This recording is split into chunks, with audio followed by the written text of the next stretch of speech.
Dalam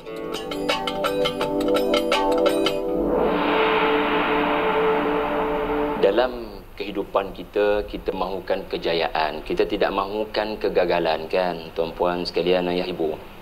Tetapi ketahuilah bahawasanya tiada tempat yang selayaknya kita menyambut kejayaan.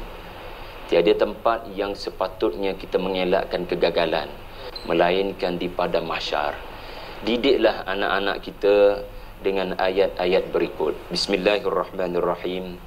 فَأَمَّا مَنْ أُوتِيَ كِتَابَهُ بِيَمِينِهِ فَيَقُولُ هَاؤُمُ اقْرَءُوا كِتَابِيَهْ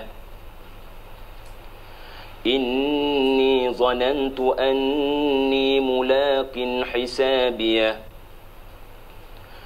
فَهُوَ فِي عِيشَةٍ رَاضِيَةٍ فِي جَنَّةٍ عَالِيَةٍ. Sadaqallahul Azim.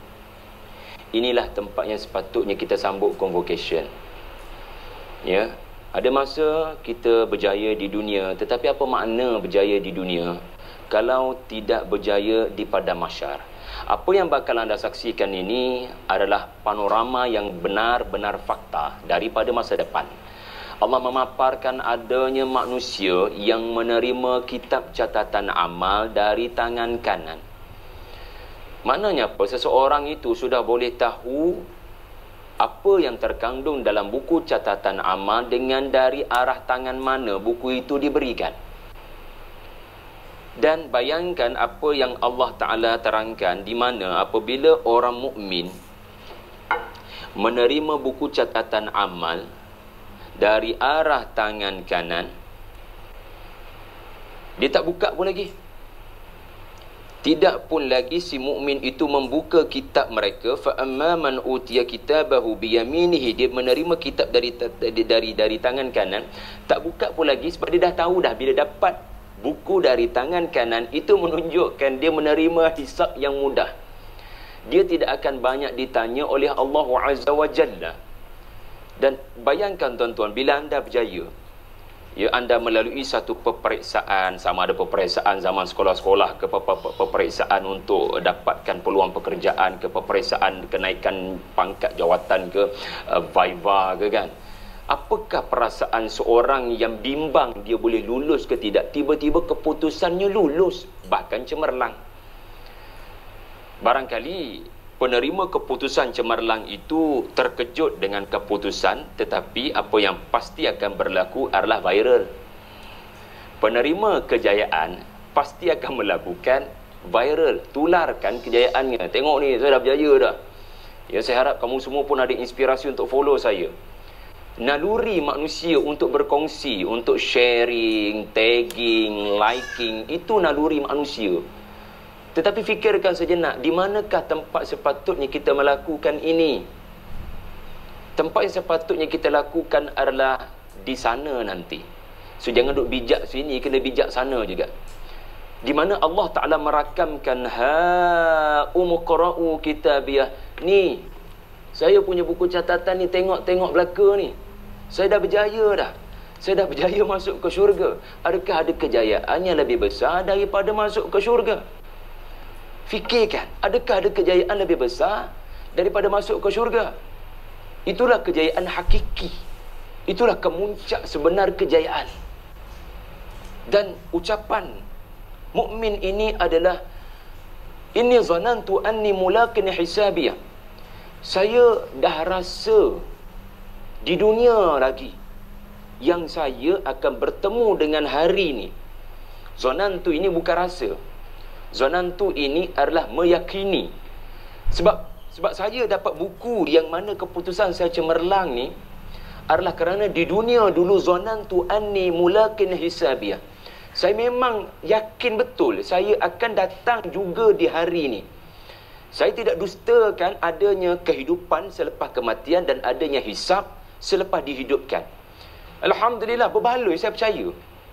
Berapa ramai hari ini yang sebut di mulut Maliki Yaumiddin, tetapi dusta. Kerana orang yang percaya pada hari kiamat, hari pembalasan, takkan sanggup membunuh kanak-kanak 11 tahun dengan dicabut organnya. Takkan sanggup membunuh orang-orang yang tidak berdosa. Jadi orang-orang yang melakukan ini adalah orang-orang yang tidak percaya kepada al-haqqah dan hari pembalasan. Jadi tuan-tuan perhatikan ucapan orang-orang mukmin ini.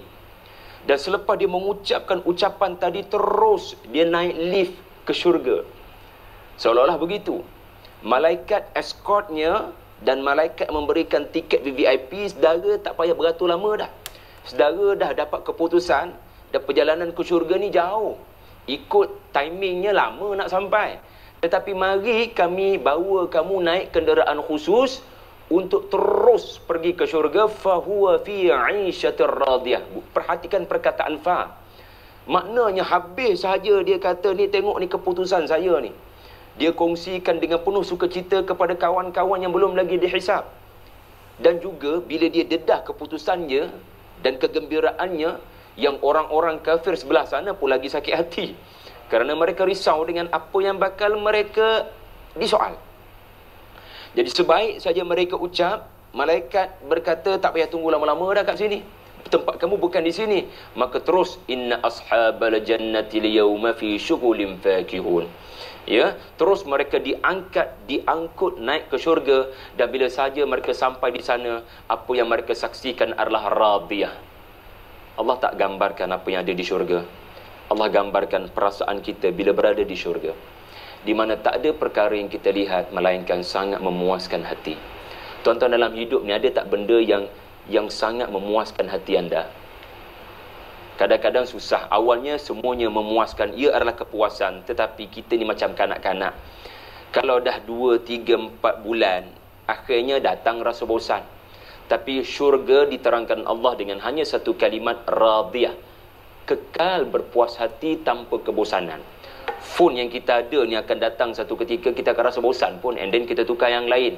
Tetapi apa yang ada di syurga adalah radiyah. Kekal, anda tidak akan rasa bosan walau sesaat. Subhanallah. Dan Allah Ta'ala menggambarkan lagi bagaimana kehidupan di syurga. Qutufuha daniyah. Buah-buahnya, ya, walaupun pohonnya tinggi, tetapi buah-buahannya anda boleh capai dengan mudah. Ia bukan sekadar soal anda dapat memetik buah tanpa perlu berdiri, tanpa perlu mengalami kesulitan walau sedikit.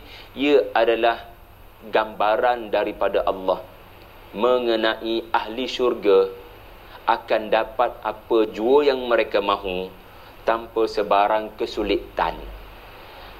Lahum ma yad'un, bak kata surah Yasin. Mereka hanya perlu meminta sahaja dan terus Allah akan menganugerahkan. Sekarang kita berpindah kepada panorama yang sangat menggerunkan, iaitulah apa nasib mereka menerima kitab dari tangan kiri. Mereka telah lihat kitab itu mereka terima dari tangan kiri mereka.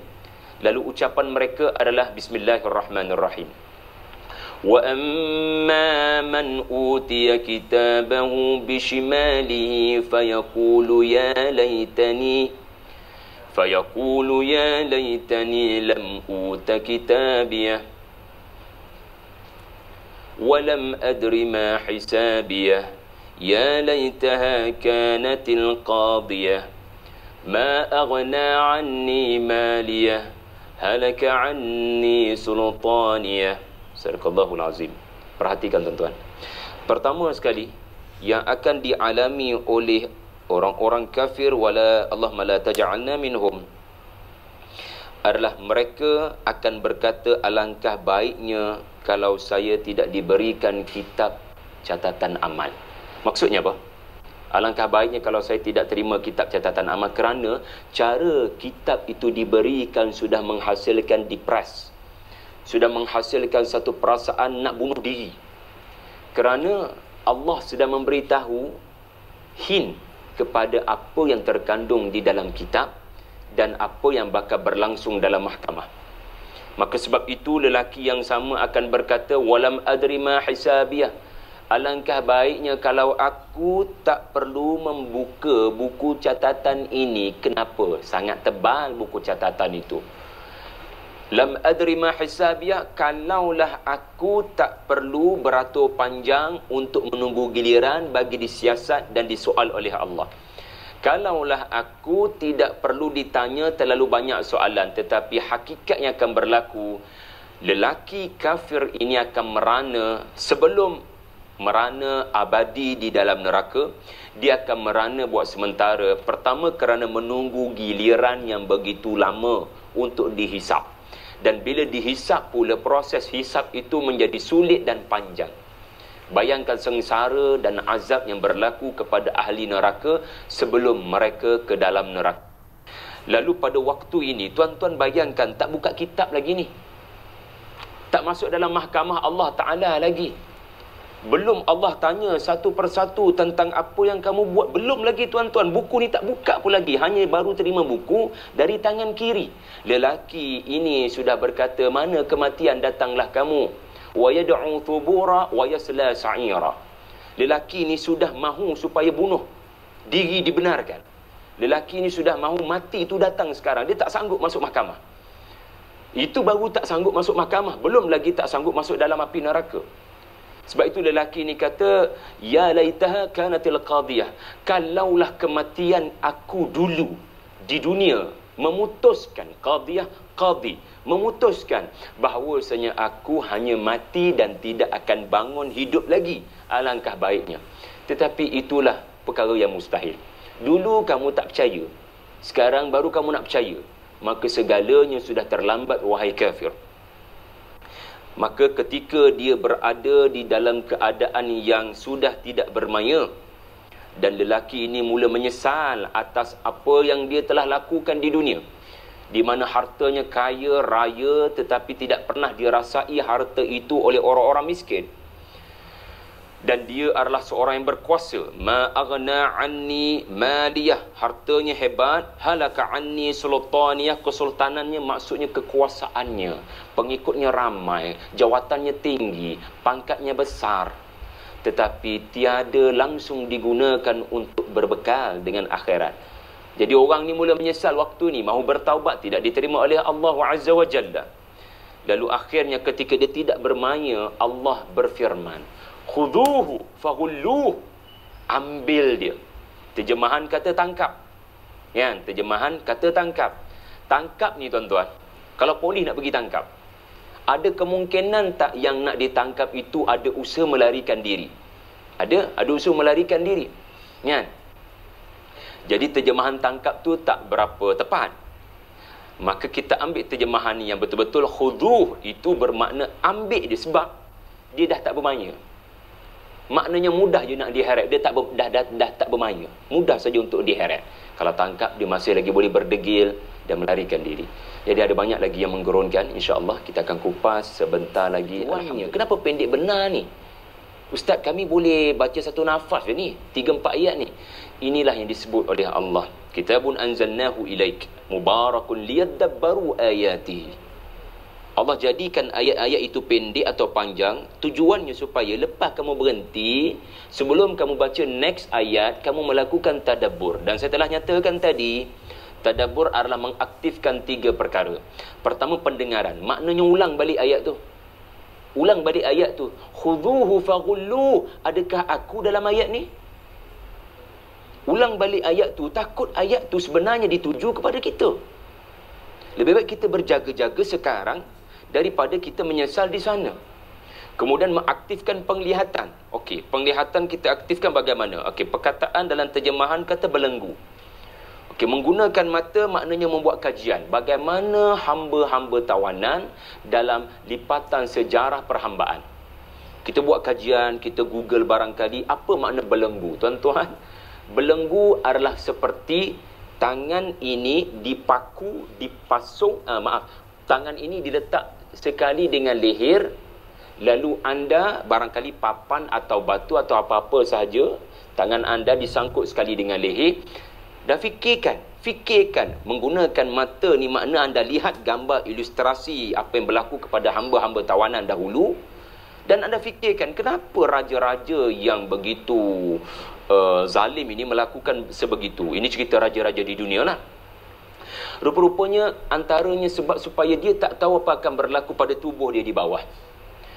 Sebab bila kita dah pasang belenggu di sini, pertama kepala ni Tak boleh nak tengok apa benda yang akan ditimpakan. Bentuk azab bagaimana akan dikenakan pada kaki, pada anggota tubuh di bawah. Yang kedua, supaya tangan ni tak boleh nak react kepada sebarang kesakitan bila berlaku, bila datang. Allahu Akbar. Kalau itulah azab di dunia yang dikenakan oleh raja-raja, Allah Azza wa Jalla yang maha adil akan mengenakan azabnya lebih hebat daripada itu.